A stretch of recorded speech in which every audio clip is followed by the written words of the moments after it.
The shuttle touched down on Thalassa 7 with a gentle thud that made several cadets grip their seats. Owen Blake pressed his face against the window and watched the moon's purple landscape stretch out before them. Somewhere down there lived creatures from 100 dying worlds, all gathered in one last sanctuary. "Listen up, people." Instructor Wells stood at the front of the shuttle, her gray hair tied back in a practical bun. "This preserve houses endangered species from across the galaxy. You will maintain safe distances at all times. You will not feed the animals. You will not attempt physical contact. Am I clear?" 30 voices answered in unison. Owen mouthed the words along with everyone else, but his attention had already drifted back to the window. This field trip was supposed to be the highlight of their second year at Earth's Interstellar Academy. Most of his classmates had been talking about it for weeks. The station itself looked like someone had dropped a silver mushroom onto the moon's surface. Its dome reflected the gas giant Thalassa 7 orbited, creating strange purple and blue patterns across the metal. Owen grabbed his pack and followed the other cadets down the ramp. Director Veles met them at the entrance. The Arcturian stood nearly 7 feet tall, his skin a deep blue that reminded Owen of Earth's oceans. "Welcome to Preservation Station Thalassa. You are about to witness some of the rarest life forms in known space. Please remember that many of these creatures have experienced tremendous loss. Treat them with respect." The group moved through sterile white corridors that opened suddenly into a massive biodome. Owen's breath caught. Environments from dozens of worlds had been recreated here. A crystalline forest grew in one section, its trees chiming softly in the artificial breeze. Further away, a methane swamp bubbled and hissed. Creatures he had only seen in textbooks wandered freely within their designated zones. "Over here," said Wells, leading them toward the eastern section. "This is our most challenging resident." Owen saw the barriers first. Not the standard energy fields used elsewhere in the preserve, but heavy reinforced barriers that hummed with power. Warning signs covered every surface. Beyond them stretched a rocky terrain dotted with caves. Then he saw Virix. The dragon lay coiled near the largest cave entrance, so massive that Owen initially mistook him for part of the landscape. Scales the color of midnight covered his body, each one as large as Owen's hand. 4 legs ended in claws that could probably tear through steel. Multiple eyes ran along both sides of his elongated head, all of them closed. His tail alone had to be 20 feet long. "This is a Draconith," Wells explained, her voice softer now. "The last of his species. His homeworld was destroyed by a supernova 15 years ago. He was off-planet at the time. Virix has been here ever since." "Why the heavy barriers?" asked Ro, Owen's roommate. The Centauri's natural curiosity always got the better of him. Director Veles stepped forward. "There was an incident 10 years ago. A researcher ignored protocols. Virix defended himself. No one was killed, but the injuries were severe. Since then, we maintain maximum security measures." The other cadets pressed closer to the barriers, taking photos and recordings. Owen hung back and watched Virix instead of photographing him. The dragon hadn't moved since they arrived, hadn't even opened his eyes, but something about the way he held himself made Owen's chest ache. He knew that posture. He had seen it in the mirror often enough after his parents died. That was the shape grief took when it had nowhere to go. "The Draconith were social creatures," Wells continued. "They lived in family groups of 20 to 30 individuals. They communicated through bioluminescent patterns on their scales and sang to each other across vast distances. Virix hasn't displayed his patterns or sung since arriving here." "Can he understand us?" someone asked. "He has a translator chip implanted," said Veles. "He understands perfectly well. He simply chooses not to engage." The group moved on to see other creatures, but Owen lingered. He studied Virix's closed eyes and the dull gray tone of his scales. The textbook said Draconith scales could glow in dozens of colors. This one looked like someone had drained all the color from the universe and left only shadow. Later, during the lunch break, most cadets gathered in the central viewing area. Owen grabbed his packed meal and walked back toward the eastern section. He found a spot on the barrier wall near Vrix's habitat and sat down. Vrix still hadn't moved. Owen unwrapped his sandwich and ate slowly, watching the dragon breathe. Each breath took nearly 10 seconds, slow and measured like someone counting time until nothing mattered anymore. "Must be lonely," Owen said quietly, not really expecting anyone to hear. "Being the last one." For a long moment, nothing happened. Then one of Vrix's eyes opened. Just one. It focused on Owen with an intensity that should have been frightening. Owen didn't look away. He broke his sandwich in half and stood up, walking to the very edge of the barrier. His heart hammered, but he kept his movements slow and calm. He placed half the sandwich on the ground just inside the barrier's edge, then stepped back to his spot on the wall. Vrix's eye followed every movement. Minutes passed. Owen finished his half of the sandwich and pulled out an apple. He had just taken a bite when Vrix moved. The dragon uncoiled with surprising grace for something so large. His claws made no sound on the rocky ground as he approached the barrier. He lowered his massive head and sniffed the sandwich. Then, with movements so careful they seemed almost painful, he picked it up between two claws and ate it. Their eyes met across the barrier. Owen swallowed his bite of apple and managed a small smile. "Better than eating alone, right?" Vrix's eye closed, but before he turned away, Owen could have sworn he saw a flicker of something in that ancient gaze.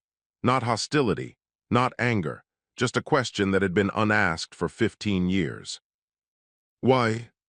Owen returned the next day with extra food in his pack. His roommate Ro had given him a long look that morning when Owen asked the kitchen staff for double portions. "You know feeding the animals is against regulations," the Centauri had said, his 4 eyes blinking in sequence. "I'm not feeding animals," Owen replied. "I'm sharing lunch with someone who needs company." Now he sat on the same barrier wall, unwrapping a sandwich that his foster sister had taught him to make. Peanut butter and honey on wheat bread. Simple, but it had gotten him through plenty of hard days back on Earth. Vrix lay in the same position as yesterday, coiled near his cave. But this time both eyes were open, watching Owen from the moment he arrived. Owen held up the sandwich. "I wasn't sure what you'd like, so I brought a few options. This one's sweet. I've also got cheese and tomato if you prefer savory." Vrix didn't respond, but his eyes tracked every movement as Owen set half the sandwich near the barrier. Owen bit into his own half and chewed slowly. The preserve's artificial sun warmed his shoulders. Somewhere in the distance, something chirped a melody that sounded almost like birdsong. "I grew up in Seattle," Owen said between bites. "Rained probably 200 days a year. My parents used to joke that they'd forgotten what the sun looked like." He paused, swallowed. "They died when I was 7, transport accident. My sister and I went to live with our aunt and uncle. They were good people, still are." Vrix moved then. The dragon uncurled and approached the barrier with that same careful grace. He took the sandwich half and ate it, those multiple eyes never leaving Owen's face. "The thing about losing people," Owen continued, "is that everyone tells you it gets easier. They're lying. It doesn't get easier. You just get better at carrying it." He pulled out an apple and took a bite. "But carrying it alone makes it heavier. I figured that out eventually." For the first time, Vrix spoke. His voice came through the translator chip as a deep rumble that Owen felt in his chest. "Why do you speak to me, human?" Owen considered the question. "Because you look like you haven't had a conversation in a long time, and because eating lunch alone is terrible." "I am dangerous," Vrix said. The words came out flat, like he was reciting a fact rather than making a threat. "Are you?" Owen finished his apple and started on the cheese sandwich. "You've been pretty gentle with the food so far. Those claws could probably cut through just about anything, but you picked up that sandwich like it was made of glass." Vrix's scales rippled, a movement that traveled along his entire body. "I hurt someone 10 years ago. The barriers are justified." "What happened?" Owen kept his voice calm, conversational. Silence stretched between them. Owen didn't push. He knew from his own therapy sessions that some stories needed time to surface. Finally, Vrix lowered his massive head until it nearly touched the ground.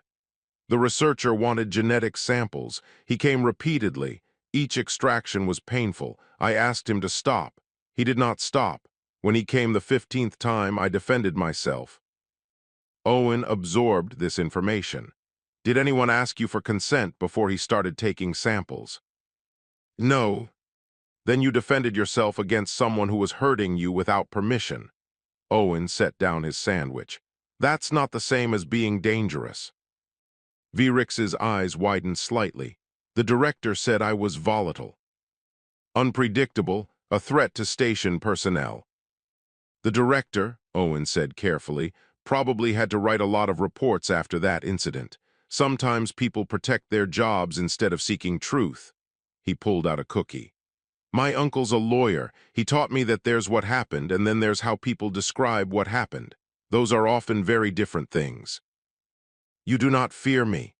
It wasn't a question this time, more like Vrix was trying to understand an impossible equation. I'm 19 years old and barely passing astrogation, Owen admitted.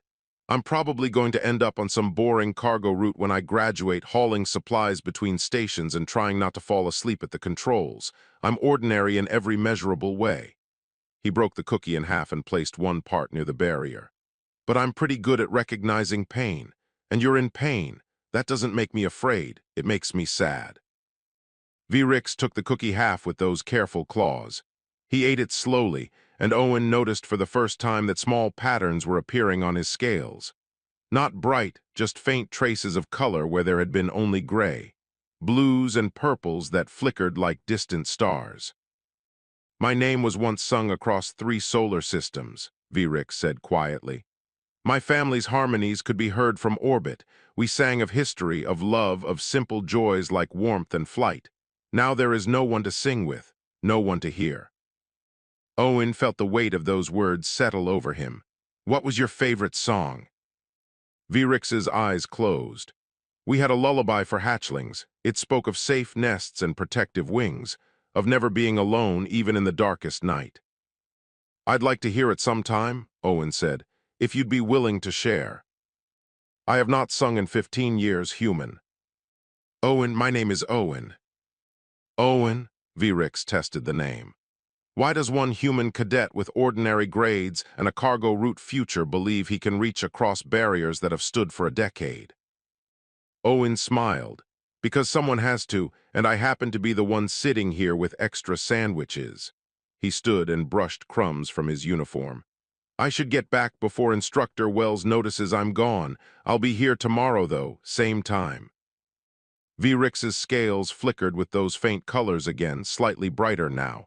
I will be here. I am always here. Yeah, Owen said softly, but tomorrow you won't be. Alone. He walked away, feeling multiple eyes watching his back. Behind him, so quiet he almost missed it, came a sound like distant wind chimes, not quite a song, but maybe the memory of one. By the 4th day, other cadets had started noticing Owen's routine. Some whispered behind his back. A few laughed outright. One cadet from the advanced combat track made monster noises whenever Owen passed. Owen ignored them all and kept returning to the barrier wall. Tell me about your world, Vrix said during lunch.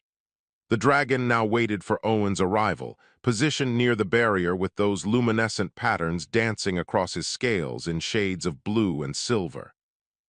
Owen described Earth as best he could. The oceans that covered most of the planet, mountains that pierced clouds, cities that never slept, and forests where you could walk for days without seeing another person. He talked about rain and snow and the way autumn painted leaves in colors that lasted only weeks before winter erased them. Vrix listened to every word. Sometimes his scales would flicker brighter, especially when Owen described water. My world had crystalline formations that sang when wind passed through them, Vrix said. The sound carried for hundreds of miles. We would navigate by the songs of different crystal fields. That sounds beautiful. It was. Vrix's voice grew quieter. I was in the outer system, studying gravitational patterns near our sun when the star went unstable. I saw the explosion from my research station. I saw my world burn. I calculated the time it would take for the shockwave to reach me and realized I could not possibly make it home before everything ended. Owen set down his sandwich, appetite forgotten. I received their final messages, Vrix continued. My mother sang. My father and siblings sang. Every Draconith on the planet sang together as the fires came. They sang the ancient song of reunion, the one we reserved for death, for the belief that all songs eventually harmonize in the great silence. His scales went dim. I was not there to add my voice. I survived because I was elsewhere, studying stars instead of being with my family when they needed me. Vrix, Owen said carefully, you couldn't have saved them. I should have died with them. No, Owen stood and walked to the barrier's edge. They sang reunion, right? That means they believed they'd be together again, including you. Eventually, they didn't sing a song that meant you had to die with them. They sang one that meant they'd wait. Vrix's eyes fixed on Owen with an intensity that made the air feel heavy. How can a human barely old enough to vote understand these things? Because my parents died while I was at school, Owen said. I spent years thinking I should have been in that transport with them. That surviving made me guilty of something. He pressed his palm against the barrier, feeling its energy hum against his skin. But my aunt told me something. She said that the people who love us don't want us to stop living just because they're gone. They want us to carry their love forward, not bury it with them. Your wisdom comes from your aunt, then. My wisdom comes from being sad for a really long time and finally letting people help me. Owen smiled slightly. Also therapy, lots of therapy. For the first time since Owen had met him, Vrix made a sound that might have been laughter. It rumbled deep in his chest and made the ground vibrate. Humans require therapy to process grief. Humans require therapy to process basically everything. We're kind of a mess, honestly. Vrix's scales brightened, swirling with patterns Owen hadn't seen before. Purples mixed with blues, creating spirals that moved across his body like water flowing over stones. I have not laughed in 15 years. How does it feel? Strange, painful, like using muscles that have forgotten their purpose. Vrix shifted his weight, his massive body moving with surprising grace. Owen Blake with ordinary grades and a cargo route future, you are either very brave or very foolish. Probably both, Owen admitted. He pulled out an orange and started peeling it. Hey, I've been meaning to ask, the lullaby you mentioned, the one about safe nests and never being alone, would you teach it to me? Vrix went very still. You cannot sing it, your vocal structure is different. I know, but I could learn the words, the meaning. Then at least two people would know it instead of one. The patterns on Vrix's scales began to pulse slowly, like a heartbeat made visible. Why would you want to learn a dead language from an extinct species? Because it shouldn't be extinct, not completely, not if someone still remembers it. Owen finished peeling the orange and offered half through the barrier. Songs matter. They're how we remember who we were and who we loved. If you teach me, then even when you're gone someday, someone will still know your family sang to their children about safety and love. Vrix took the orange with trembling claws. You think very far ahead for one so young. I think about what lasts, Owen corrected. What's worth keeping when everything else falls apart? Vrix ate the orange slowly. Then he lifted his head and began to hum. The sound started deep, almost below Owen's hearing range, then climbed into harmonies that seemed impossible from a single throat. The translator didn't process it. This was pure Draconith, untranslated and raw. The song lasted maybe 2 minutes. When it ended, Owen found his eyes wet. That's the most beautiful thing I've ever heard. That is only the melody, Vrix said. The words are complex. The meaning deeper than your language can convey, but the core is this: you are held, you are known, you are never, never alone. Owen wiped his eyes. Will you teach me, even if I can't sing it properly? Vrix's scales glowed brighter than Owen had ever seen them, rippling with colors that reminded him of the northern lights back home. Yes, Owen Blake, I will teach you. but you must promise me something. What? When they make you leave this place, when your field trip ends, you must promise to remember that songs exist even when no one sings them. That love persists even when everyone who shared it is gone. That loneliness ends when someone decides it should. Owen pressed his palm to the barrier again. I promise, but I'm not done visiting yet. We still have 3 more days. 3 days, Virix repeated. Then what? Then I figure out how to come back, Owen said simply. Virix's scales pulsed with colors that looked like hope. Director Veles found Owen on the 5th day. Cadet Blake, the Arcturian's voice carried the kind of authority that made people stand straighter. A word, please. Owen had been showing Virix pictures of Earth's oceans on his datapad. The dragon had leaned close to the barrier, fascinated by images of creatures living in water deeper than his species had ever explored. Now those multiple eyes watched as Owen stood and walked away from the wall. Sir, you have been spending considerable time with our most dangerous resident, Veles said. His blue skin darkened slightly, a sign of concern in his species. I need you to understand something. Virix is not a pet, he is not. Your friend, he is a traumatized survivor with a documented history of violence. He defended himself against abuse, Owen replied. That's different from violence. Veles's eyes narrowed. You read the incident reports. I requested them from the station database, public records. Owen met the director's gaze. The researcher Dalvin Cross had been taking genetic samples without proper consent protocols, 15 separate extractions over 3 months. The reports show that Virix filed complaints 7 times before the incident. No one responded. That researcher is no longer with us, Veles said stiffly, and his methods were reviewed and found lacking. But that does not change the fact that Virix broke 3 of Cross's ribs and caused internal bleeding. After being tortured for 3 months. Cadet Blake, Veles's voice hardened. I understand you have formed an emotional attachment to Virix, but you need to face reality.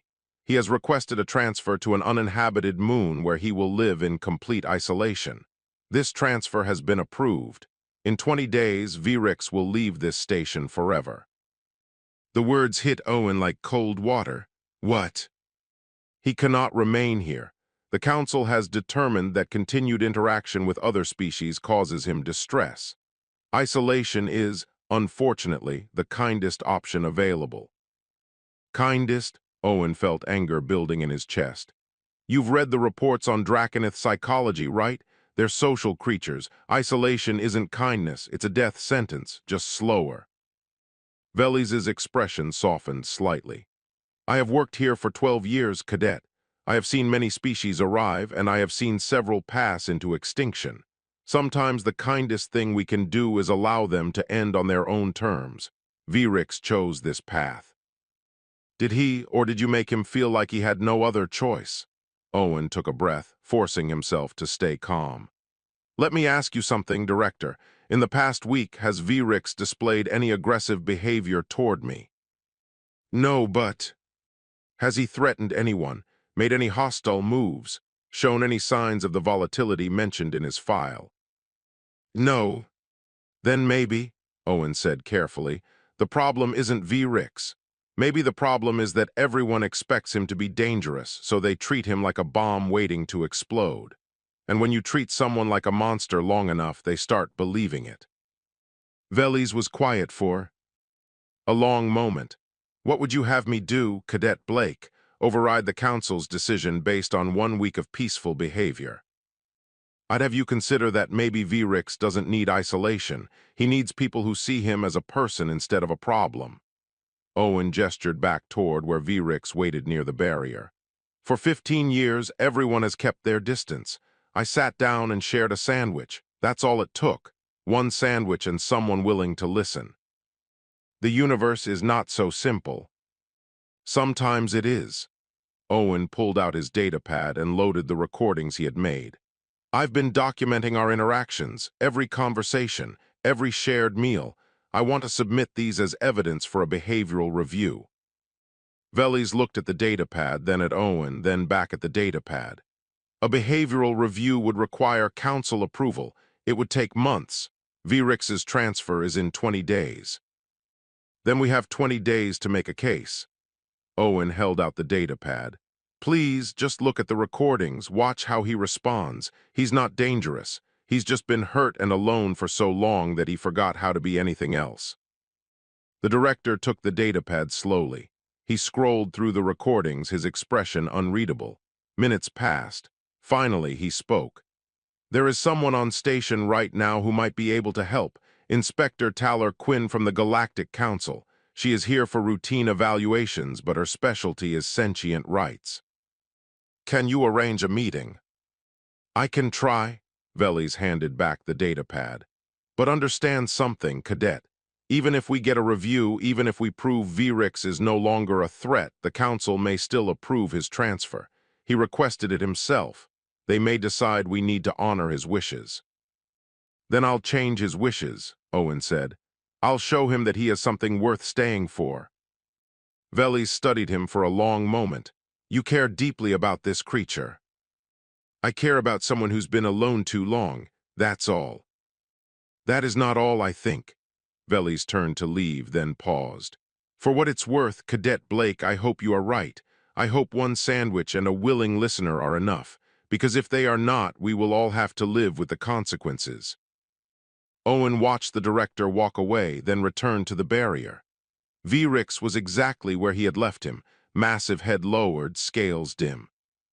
How much did you hear? Owen asked. All of it. My hearing is exceptional. Vrix's voice came out flat. You should not fight this, Owen. I chose isolation for a reason. What reason? Because I am tired. Because I have carried grief for 15 years and it grows heavier each day. Because if I go somewhere with no one to disappoint, no one to frighten, no one to hurt, then at least I will do no more damage. Owen sat down on the wall and pulled out his lunch.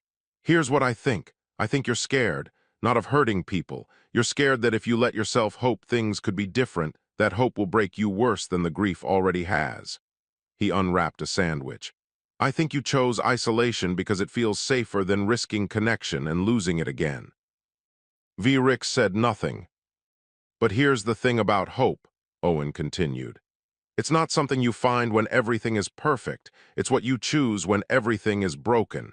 You choose to believe that broken things can heal, that lonely people can find each other, that songs can be sung again even after 15 years of silence. What if I choose to hope and nothing changes? Owen smiled. Then at least you won't die wondering what might have happened if you had tried. The hearing took place in the station's main conference room on the 6th day. Owen had never seen so many important people gathered in one place. Director Veles sat at the head of the table. Instructor Wells sat to his right. Inspector Taller Quinn, a Valorian with silver skin that reflected light like mirrors, occupied the center position. Owen stood at the opposite end, hands clasped behind his back, trying not to shake. Cadet Blake has submitted evidence that challenges the current classification of Vrix the Draconith, Inspector Quinn said. Her voice reminded Owen of wind chimes, musical and clear. We are here to review this evidence and determine if modification of containment protocols is warranted. The recordings played on the large screen. Owen sharing sandwiches, Vrix speaking about his lost world. The lullaby, reduced to audio only but still hauntingly beautiful. Their conversations about grief and hope and the courage it took to keep living. Several station staff members testified. Most repeated variations of the same theme. Vrix was dangerous, volatile, best kept isolated. One researcher mentioned the incident with Cross, her voice tight with remembered fear. Then Rowe testified. Owen's Centauri roommate stood before the panel and said, I have watched Owen make this journey every day. I have seen him return with joy in his face. He does not look like someone visiting a dangerous creature. He looks like someone visiting a friend. Instructor Wells spoke next. In my 20 years of teaching, I have learned that compassion is not weakness. Owen saw what we all missed. He saw a person in pain instead of a problem to be contained. Perhaps we should question why it took a 19-year-old cadet to recognize what trained professionals could not. Finally, they brought Virix into the room. The dragon barely fit through the reinforced doors. Station security flanked him on both sides, weapons ready but not aimed. Virix's scales were dim gray, almost colorless under the harsh lights. He moved slowly, carefully, like someone afraid of taking up too much space. Owen wanted to run to him, but forced himself to stay still. Inspector Quinn addressed Virix directly. "You requested transfer to an uninhabited moon. Why?" Virix's multiple eyes surveyed the room before settling on Owen. "Because I believed I deserved isolation. Because I hurt someone and I thought punishment was appropriate.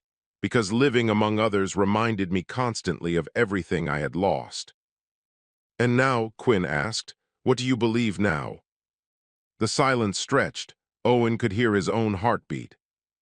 "Now," Virix said slowly, "I believe I was wrong about many things. I was not punishing myself for hurting that researcher. I was punishing myself for surviving when my family did not. I wore isolation like armor, believing it would protect me from further loss. Instead, it nearly destroyed me." "The cadet changed your perspective." Quinn's reflective skin caught the light as she leaned forward. "The cadet shared his lunch," Virix replied.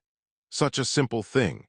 A human child barely out of adolescence with ordinary grades and uncertain future sat down beside my prison and treated me like someone worth knowing. He did not flinch from my appearance. He did not pity my grief. He simply offered companionship and asked for nothing in return." Veles spoke up. "But the risk remains. Your species is powerful. You could harm people without meaning to." "I could," Virix agreed. "Just as anyone with strength could harm those weaker, but strength is not the same as danger. I have learned the difference in these past 6 days." "True. Danger comes from isolation, from believing you are so broken that you must separate yourself from all connection. That is how monsters are made. Not from claws and teeth, but from loneliness that turns inward until it consumes everything." Inspector Quinn made a note on her datapad. "If your classification were changed, if the barriers were reduced, what would you do?" "I would like to remain here," Virix said. His scales flickered with faint color for the first time since entering the room. "I would like to learn to live again, to speak with others, to perhaps teach the younger species about my people so the Draconith are not entirely forgotten. I would like to sing again, even if only for an audience of one cadet with terrible taste in sandwiches." Owen bit back a laugh. Several panel members smiled. "And if we cannot approve this change?" Quinn asked. "If the council determines that isolation remains the safest option?" Virix's scales went dark again. "Then I will go to the uninhabited moon as planned, but I will go knowing that I was wrong to choose it. That isolation is not safety. That fear of connection causes more harm than connection itself ever could." Quinn looked at her notes, then at Owen, then back at Virix. "I would like to speak with Cadet Blake alone, please. Everyone else may leave." The room emptied slowly. Owen watched Virix depart, those multiple eyes holding his gaze until the doors closed. "Sit down, Cadet," Quinn said. Owen sat. "You understand what you have done here?" The inspector's mirrored skin made it hard to read her expression. "You have challenged decades of protocol. You have risked your safety and your academic standing. You have inserted yourself into a situation that was, by all official accounts, resolved. Why?" "Because it wasn't resolved," Owen said.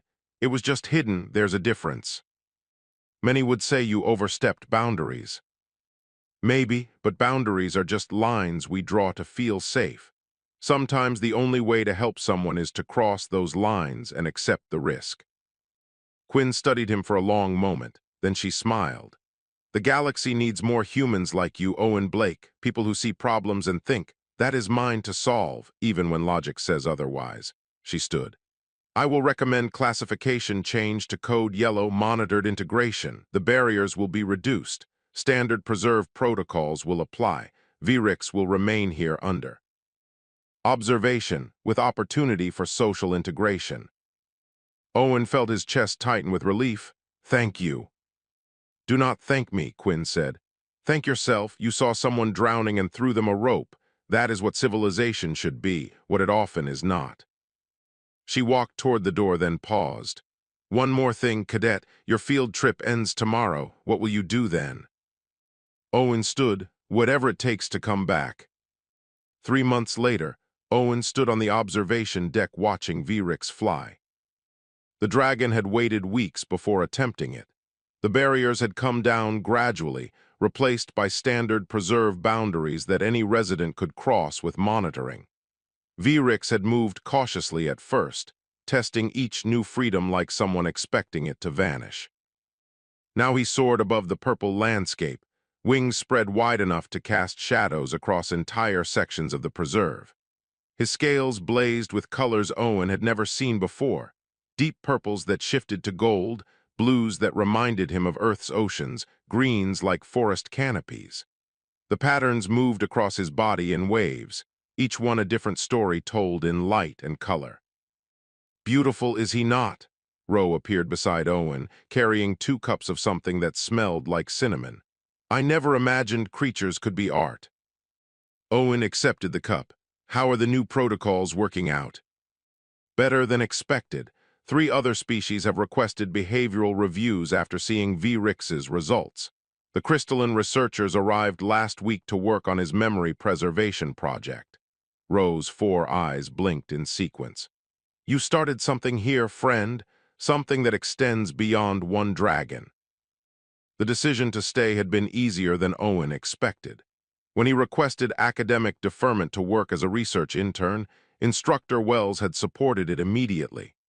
The Academy approved a 6-month field study program, crediting it toward his xenobiology requirements.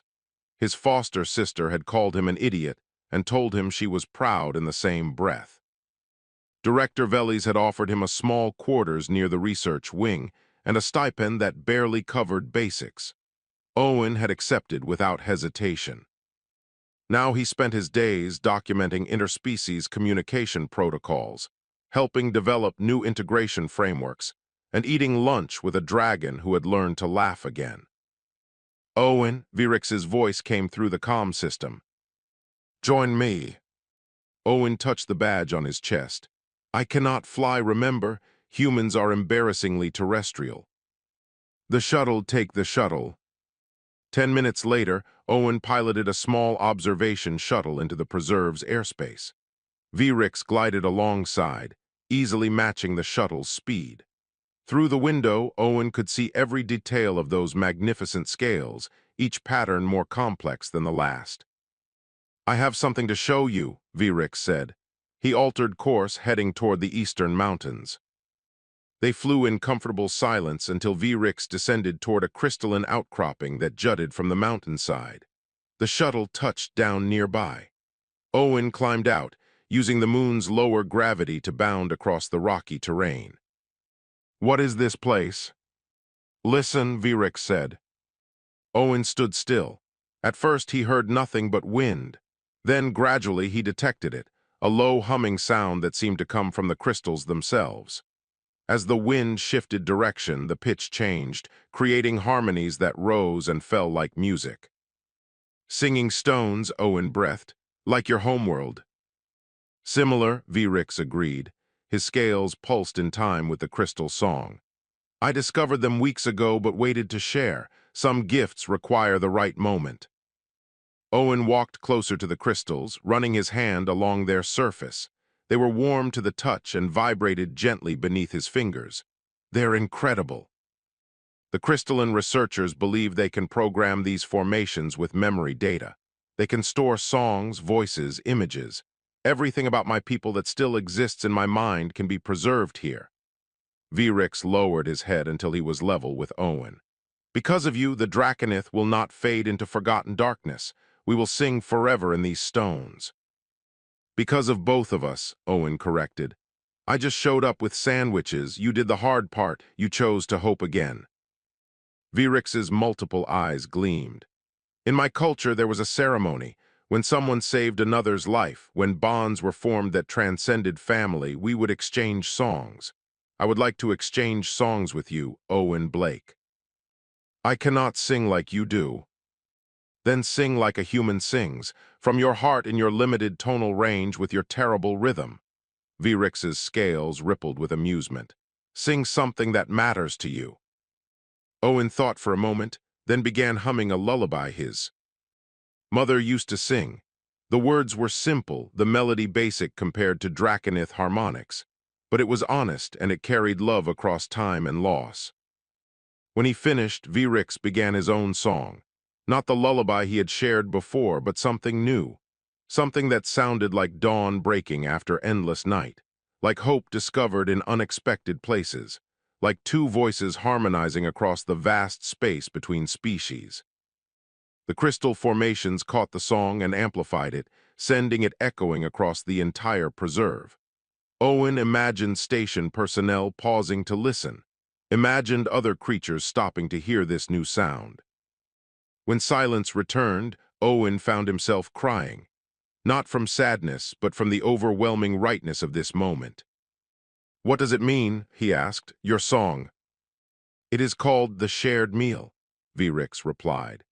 "It tells the story of a young one who crossed barriers to offer kindness to a stranger, who saw person instead of monster, who reminded an old survivor that songs exist even in silence, that connection heals what isolation only wounds, and that sometimes the bravest thing you can do is share your lunch with someone who has forgotten how to hope." Owen laughed through his tears. "You made an entire song about me being awkwardly nice. I made an entire song about how one human with ordinary grades and uncertain future taught a dying species how to live again." Vrix's scales blazed with every color imaginable. "That seems worth commemorating." They sat together as the sun set behind Thalassa 7, casting purple and gold light across the landscape. The crystal formations sang their stored memories to the wind. Somewhere in the preserve, other creatures called to each other in languages Owen was learning to understand. "I received a message today," Owen said. "From the Academy. They want me to write a paper on interspecies integration protocols. It could become standard curriculum." "Will you write it?" "Yes, but I am going to argue that protocols are not what matters most. That procedures and safety measures have their place, but real integration happens when someone decides to sit down and share a meal, when someone chooses connection over fear." Vrix hummed softly, "Simple wisdom from a simple human." "Simple does not mean wrong." "No," Vrix agreed, "it does not." The stars emerged overhead, thousands of them scattered across the darkness. Owen wondered how many worlds they represented. How many species struggled with the same barriers, the same fears, the same isolation that had nearly destroyed Vrix. "We should go back," Owen said eventually. "Dinner will start soon." "Yes, and I have invited several others to join us. The crystalline researchers, Rowe, Instructor Wells. Director Vellies expressed interest as well." Owen smiled. "Look at you hosting dinner parties." "I learned from the best." Vrix stood, stretching his wings. "Someone once taught me that eating alone is terrible. I intend to never do it again." They returned to the station together, dragon and human, flying side by side through the purple twilight. Behind them, the singing stones continued their eternal chorus, preserving memories and hope for any who chose to listen. And somewhere in the darkness between stars, other barriers waited to be crossed by someone brave enough to offer a sandwich and say hello.